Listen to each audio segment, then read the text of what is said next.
এত সুন্দর সুন্দর কাপের মধ্যে কেক কি বানাতে ইচ্ছে করে এই কাপগুলো সাজিয়ে রাখি।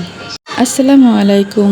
আমি তো ভালো খারাপ সব মিলে আলহামদুলিল্লাহ ভালোই আছি। তবে আপনারা কে কেমন আছেন অবশ্যই কমেন্টের মাধ্যমে জানাবেন। আমি সাধারণত কাপ কেকগুলো নর্মাল যে লাইনার থাকে কাগজের সেই কাপের মধ্যেই বানিয়ে থাকি। তো এই প্রথমবারের মতোই এই গোল্ডেন কাপগুলোতে বানালাম। আর বানানোর আগে ভাবছিলাম যে আসলে এগুলোতে কীভাবে বানাবো, কীভাবে বানায়, যে কীভাবে বসাবো। আসলে হঠাৎ করে কাজ করলে যা হয় আর কি, যেটা নিয়ে অভিজ্ঞতা থাকে না সেটা নিয়ে করলে একটু তো চিন্তা থাকতেই হয়।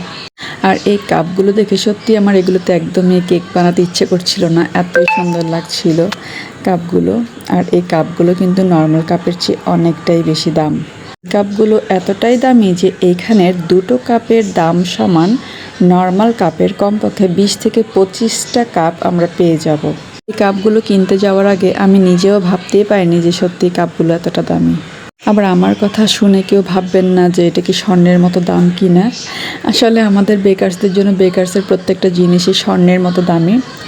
যেহেতু অনেক কাস্টমার আছে দাম নিয়ে বার্গেনিং করে, মানে দামি করে কাপড়ের মতো করে, এবং প্রত্যেকটা জিনিসের দাম দিতেও চায় না। তো এই জন্য সেই ধরনের কাস্টমারদের জন্য এই কাপগুলো আমাদের জন্য অবশ্যই অনেক দামি।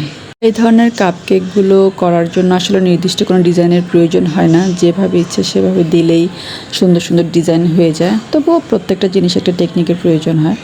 আর এই ডিজাইনগুলো কেমন হয়েছে, মানে নর্মাল ডিজাইনও কিন্তু অনেক সুন্দর হয়ে যায়। তবে আমার আজকের এই কাপ কেকগুলো কেমন হয়েছে জানি না, তবে আমার কাছে মোটামুটি লাগছে, আহামরি ভালো লাগছে না। ভেবেছিলাম অনেক বেশি সুন্দর করে বানাবো।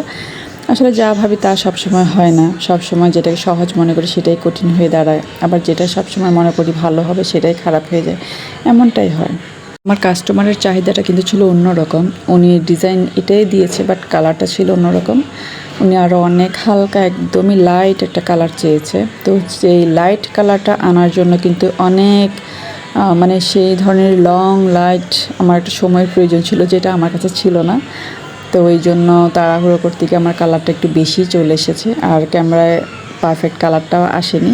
তো আমার কাস্টমারটা অবশ্যই বলবো অনেক ভালো ছিলেন, যার জন্য উনি তেমন কিছুই বলেনি।